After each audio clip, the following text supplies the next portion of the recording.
Robin Loh built a tourism empire, then stepped back to sail with his son. In a city that never stops, can you really retire? Over prawns and chili sauce, we find out. I'm Choo, and this is HOTPLATE SG60.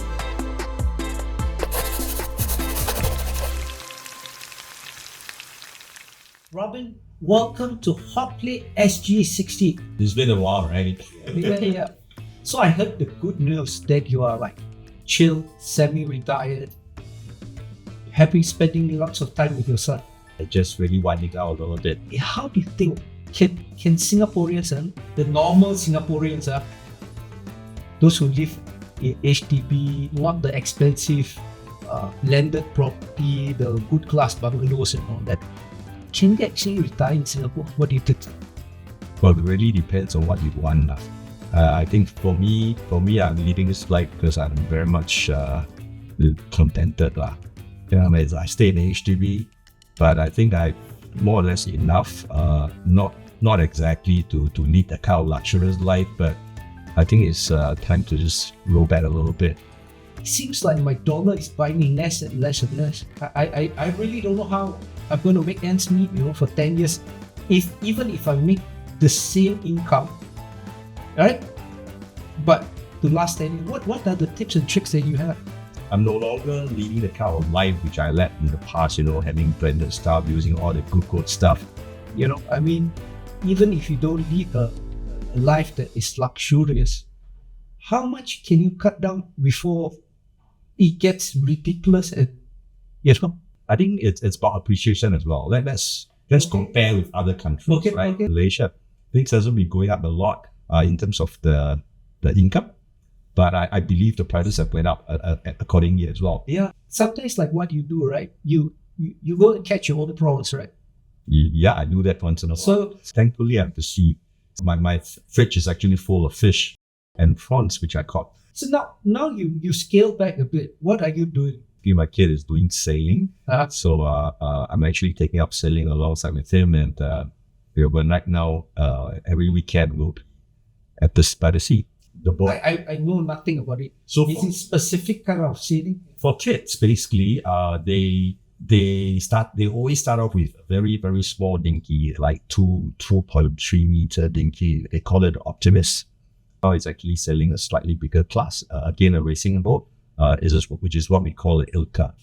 So that's what I'm also learning to sail. So that I can actually go out with him, once in a while, and to have some point. How did you discover this hobby for it? Or how did he discover this hobby? But this is a rich man's sport, right? I'm sure you are well off, but it's it's not cheap, right? It's not. I have to say it's not cheap. It's not a cheap sport. However, it's not exactly that outreach as well. I think it really depends on what you have.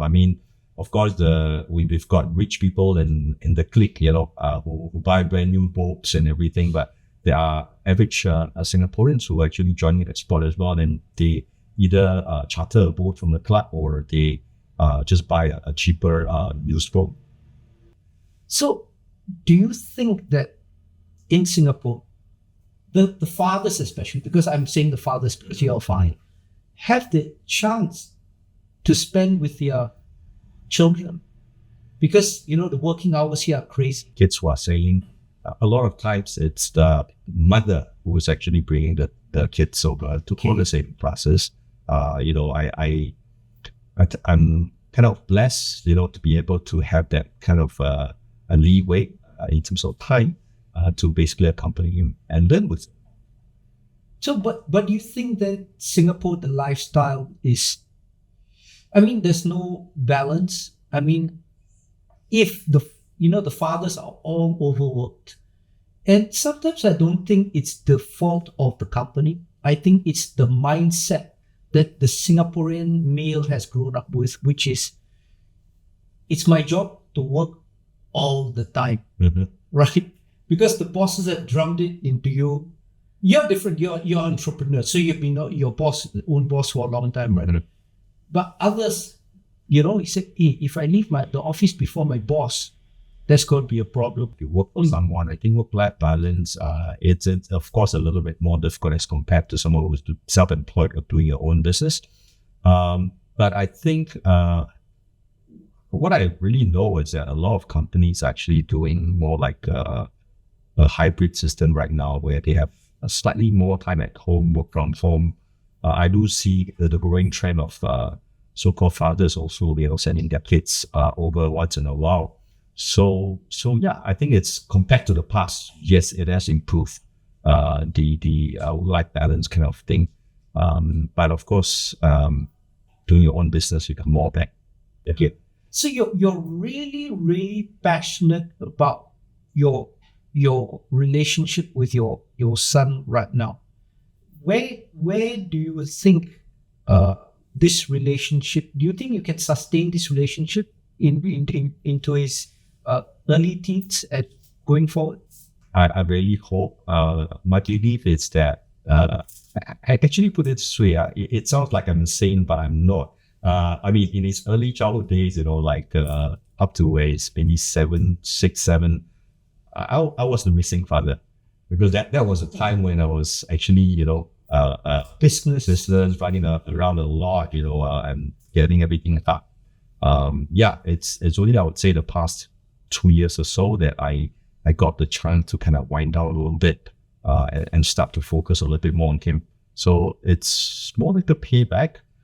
I'm enjoying it, and I think, let's see how much further I can go with him until he doesn't need me anymore. Now, when I first met you, it was tourism. Singapore is I just read the report like a month ago, something like tourism is down in Singapore, less people visiting Singapore. Why do you think this is so? I beg to differ, because I've been seeing more and more so-called tourists coming in and make Singapore their own destination. I mean, personally, I've taken quite a few Australians, New Zealanders, who used to do Singapore as a stopover to Bali. Yes. But now I've taken quite a few of them who are here on a 7-day, 14-day trip just for Singapore. So, the perception of Singapore being a stopover is still there, for I would say for beginners to Asians. I mean, for example, from Europe or US, they come to Asia, Singapore be like a transit stop before they go to Indonesia or Thailand, for example. But, if they are here for the second or third time, quite a lot of them actually make Singapore one and only destination, which they're here for like a week or so at least. What are their comments, usually the positive comments about Singapore? Food is good. It's safe. It's clean. Good, safe, is clean. Yes. What about the other thing that is touted about Singapore? It's the multi-religious harmony and all that. Do you hear that? Do you say, wow, you all have such a harmonious society? I mean, being in the tourism industry, yes, this is the thing that we are always shouting out loud. I think Singapore, it's what makes Singapore really unique. It's I would say, the melting pot of cultures that we have. It's like, it's present in our everyday life. But is that something noticed by the tourists? Is that something that is quite amazing, your country, where I see all these different colors, different religions, all temples next to a church, next to a mosque. They actually say... Definitely. This is definitely one big draw of Singapore. Okay. What do you think that Singapore can do to actually attract even more tourists? Singapore has got this beauty, right? I mean, for example, the tour that you took me out on really opened my eyes. It's like, can find this kind of thing in Singapore, but it's not out there. Right? It's not talked about. So nobody cooks, right? Well, I think that as far as tourism is concerned, let's go back. I mean, it's definitely not wrong to start Singapore as a stopover. People come to Singapore for the very first time. They thought it's small, nothing to do. They come here, they spend 2 days, 3 days, but they find that their days are packed and they have not finished everything. So it becomes like a to-do list. It's usually from a stopover. They realize that, hey, stop something to do. I come back again. Yeah, I mean, after all, the reality in Singapore, we have a lot of things, but a lot of things are kind of in present day kind of man-made as well, right? I mean, compared to I'm thinking, so instead of the beauty shops, right? Instead of the fake waterfall at the airport, they should put photos of your boat trip, right? Out into the open waters, the mangroves and all that, right? I mean, it should be a balance. I mean, I see this is my humble opinion. Singapore has got pretty unique nature as well in the mangroves, ubin, things like that. Yeah, I guess all the natural stuff that we have is basically not much difference from what we have in our neighboring countries. And of course, it's on a much bigger scale, a much keener basis. So I think those becomes very difficult to market, which is why we kind of invested in our infrastructure to kind of wow people with the high-tech stuff. This is the boat you took us out. You still have this boat? Yes. So what happens if I click on bike tours? So a bike tour is where, instead of just walking around the city, we actually put these guys on bikes, all the guests on bikes, and we have a guide to actually bring them around, so they're able to cover more distance over a shorter time. And of course, as they cycle, they're going to create a big breeze over, on the face, which is actually much cooler, I would say. Yep. So bike tours is definitely one of our mainstay tours. So you must have a pretty good team, right? I mean, because being Singaporean and maybe you're not so kiasu lah, but it's in our nature to be kiasu, right? How did you manage to hand off and not like micromanage and all that and say, you guys run with it? I think it's about getting the right people. It was I've always wanted to hands off the moment I started the business. However, I just couldn't get the right people. It just didn't work out. All these came to me only, during COVID. When when people are actually axing off their staff because they were trying to steal down, I kind of charged upon it to bring in some of these good people to stay with me. I took a risk. Definitely it was a bit bad, but it paid off.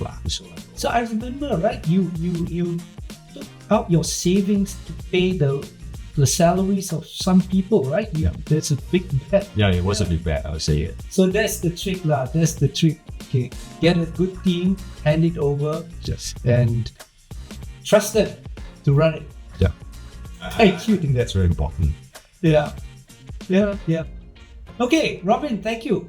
The prawns that you brought, I'm gonna cook halal for you. Okay? Hey, Robin, thanks for your really fat prawns, man. They really look good. Watch this, man. That's what we are looking for, the tempura sizzle. Yes.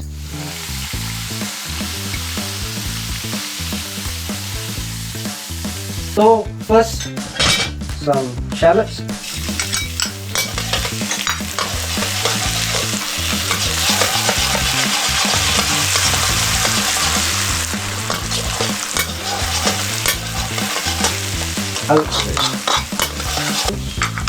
The tomato sauce.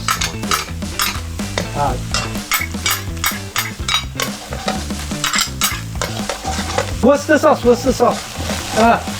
Chicken stock. Bit of sugar.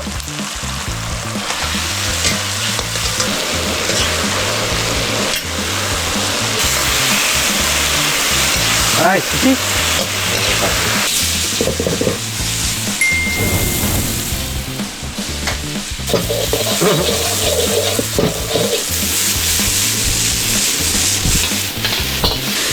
Sugar.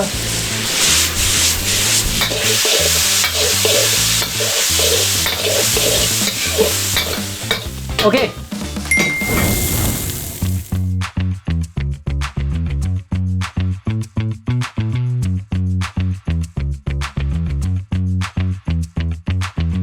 Robin, your prawns. Looks really good. Huh? Can't wait to eat. Come. Let me serve you. You're my guest. Thank you. Wow. Nice Wow. big one. Okay. So when I was growing up, I used to eat this kind of prawn with algae. This is the best vegetable. There you go. Thank you. Oh, the sauce is really good. So what made you fall in love with the sea, man? Was this like growing up experience? Basically, it's because of fishing. I mean, I like fishing at a very young age. You know, my father brought me fishing. I loved it from there. And afterwards was really the sea. With your son also loves the sea? Yeah, I would say so. Initially, when he was out with me on a boat, I was quite young then. Didn't really appreciate it. But now, yeah, he's very much at sea and basically it's every weekend at the sea. So it's kind of like his second home, per se.